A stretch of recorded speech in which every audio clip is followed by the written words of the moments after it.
الہ الا اللہ، کسی سے نہیں ہوتا، اللہ سے ہوتا۔ ابو جہل کہنے لگا کہ جب بارش کی ضرورت ہوتی ہے تو بارش کے بت کی پوجا کرتے ہیں، بیماری کی صحت میں ضرورت ہوتی ہے تو بیماری کے بت کی پوجا کرتے ہیں، اور جنگ میں فتح کی ضرورت ہوتی ہے تو جنگ کے بت کی پوجا کرتے ہیں۔ تو ایک اللہ سب کر دے گا؟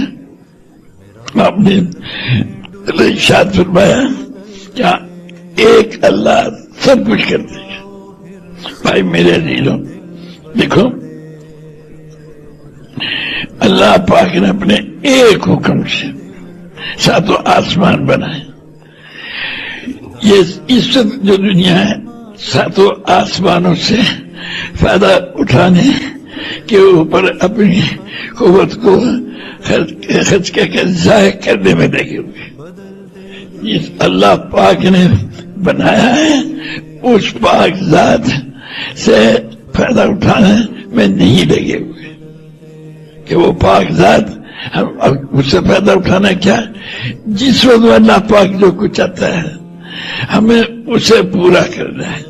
حضور صلی اللہ علیہ وسلم نے اس کا طریقہ بتا دیا کہ اس طریقے سے پورا کرو، لیکن سب سے پہلے جو محنت کرنی پڑے گی وہ اس پہ محنت کرنی پڑے گی کہ اللہ ہے اور اسی کے ہاتھ میں سب کچھ ہے۔ اسے ایک زبان سے کہنا، ایک ہے دل میں اتارنا۔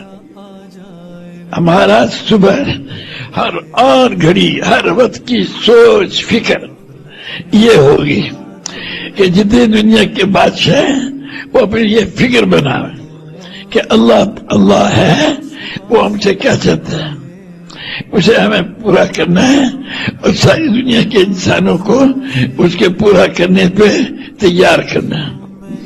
یہ ہے ہمارا کام۔ فقیر کا بھی یہی کام ہے، بادشاہ کا بھی یہی کام ہے، سمجھے، ان علماء کا بھی یہی کام ہے، ان پیروں کا بھی یہی کام ہے، سمجھے، جو اصل کام ہے۔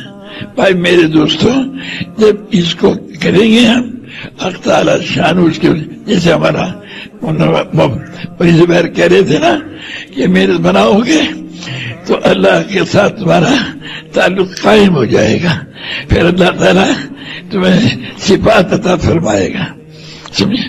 بھائی میرے عزیزوں، اس کے مطابق حق تعالی شان ہمیں صفات نصیب فرمائے گا جب ہم اللہ کو مقصود منائیں گے، اور ساری دنیا کے انسانوں کو کہیں گے کہ کسی کو مت دیکھو، اللہ کو دیکھو، رو رو کے مانگو اللہ پاک سے کہ یا اللہ تو ہم پہ کھول دے اس بات کو کہ اسے تو ہم سے کیا چاہتا ہے۔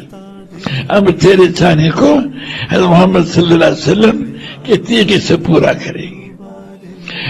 بادشاہوں کو اسی پہ لانا ہے، کہنا کہ تم نقصان میں جا رہے ہو، وزیروں کو، تمہارے دکانداروں کو، یہ جتنے تمہارے جن میں بھی کہ میں کارخانے چلانے والے ہیں، یہ سب نقصان میں جا رہے ہیں، سب جتنے بھی یہی ہیں، یہ دکانوں پہ جو محنت کرنے والے ہیں سب نقصان میں جا رہے ہیں۔ کیوں؟ ان کی بنیاد یہ ہے کہ دکان چلے گی جب کام بنے گا،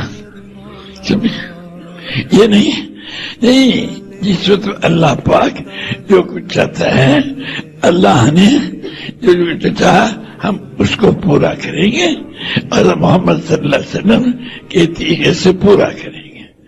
یہ ہے نبیوں کا کام، اور یہی کام اللہ نے حضور صلی اللہ علیہ وسلم کی برکت سے، یہی کام جس نے کلمہ پڑھا اس کا اللہ نے اس کا بھی یہی کام بنا دیا محض اپنے فضل و کرم سے۔